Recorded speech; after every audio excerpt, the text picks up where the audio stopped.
Howdy, friends. Steve DePoe here with the Rose Realty team with this week's real estate vlog for North Texas.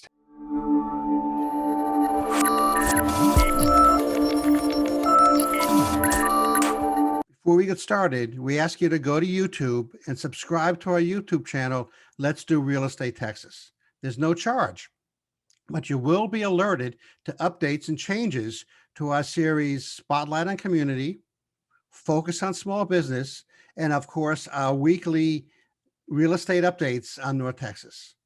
Thank you. Let's get started. Today, working with home builders.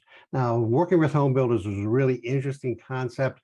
It's not really totally different than working with sellers, but there is obviously an added angle and fine print that we have to watch out for. So number one, stay within your budget. Hey, and whether it's buying a new home or buying a new construction home or buying a resale home, you got to stay within your budget.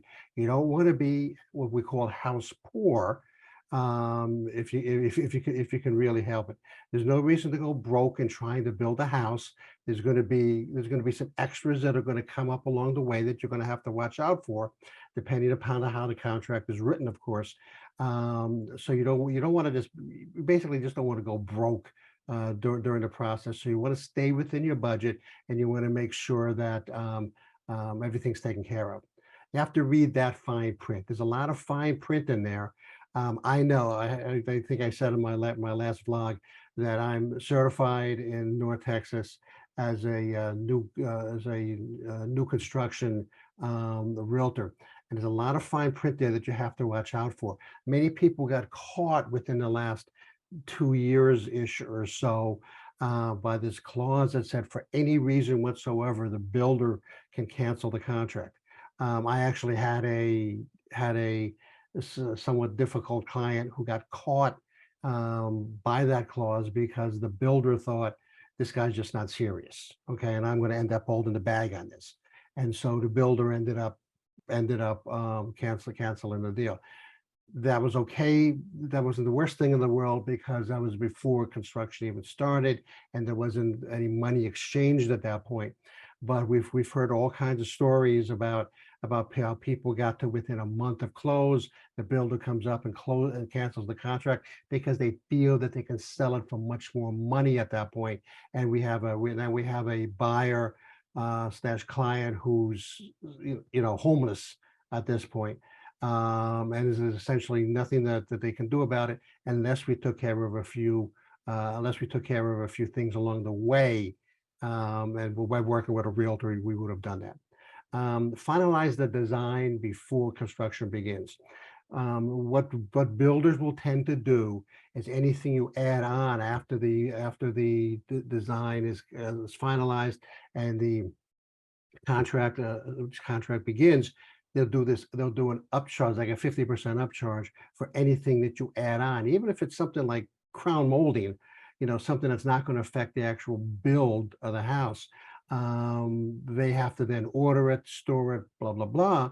And so there'll be an extra upcharge here. So finalize the design, especially foundation, building, the house size, that kind of stuff. So we won't get stuck with any surprise charges. Okay. Ask to visit the job site. That's something that we always make sure that our clients are allowed to do, because you want to kind of follow the process, right? Now, if you're from out of town, if you're from another state kind of thing, we'll take video, we'll do drone shots for you, all that kind of stuff. But make sure you get to visit the job site to make sure that they're doing what's in the contract and they're doing what you say. And lastly, use a licensed real estate agent. I've said this a number of times in a number of different vlogs on different topics. We've worked with a lot of these builders, and we understand, sort of the ins and outs. It's not our first rodeo, okay? And we know how to protect our clients. We actually, believe it or not, in a few new communities that are being built, we had the opportunity to push our client to the front of the line, okay, because of the relationship that we had with the builders and certain clauses that are in there that we understood about. We also got the homes cheaper, less cost. certain upgrades, certain packages, all that kind of stuff, because we've worked with these builders before. And so if it's whether it's us or somebody else, work with a licensed agent who's going to protect your rights and your concerns as your new home is being built. Hope that was helpful. Next week, finding money for a down payment. Some interesting ideas here. This is Steve the Poe with the Rose Realty team. I'm out of here.